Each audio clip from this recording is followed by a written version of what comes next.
సహాయ నిరాకరణ ఉద్యమంలో దేశమంతా ఒక్కటిగా కదిలింది. British government వణికిపోయింది.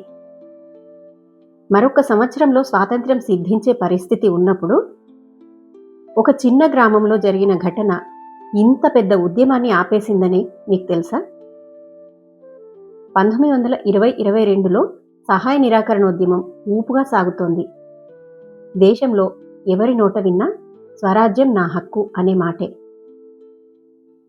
ఫిబ్రవరి 4, 1922లో ఉత్తరప్రదేశ్లోని చౌరీ చౌరా అనే ఒక చిన్న గ్రామంలో శాంతియుతంగా నిరసన తెలుపుతున్న ప్రజలపై పోలీసులు లాఠీచార్జ్ చేశారు. ఆగ్రహించిన ప్రజలు పోలీస్ స్టేషన్కి నిప్పు పెట్టారు. 22 మంది పోలీసులు సజీవ దహనమయ్యారు. అహింసే ప్రాణంగా భావించే గాంధీజీ ఈ వార్త విని ఉలిక్కిపడ్డాడు.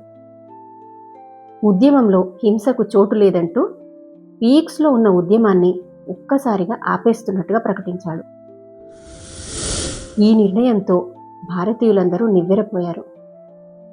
నెహ్రూ, బోసు వంటి యువ నాయకులు గాంధీజీ నిర్ణయం పట్ల అసంతృప్తి వ్యక్తం చేశారు. అయినప్పటికీ గాంధీజీ హింస వల్ల సిద్ధించే స్వరాజ్యం నాకొద్దు అంటూ కరాఖండిగా చెప్పేశాడు. ఉద్యమం ఆగిపోయింది. గాంధీజీ జైలుకు వెళ్ళాడు.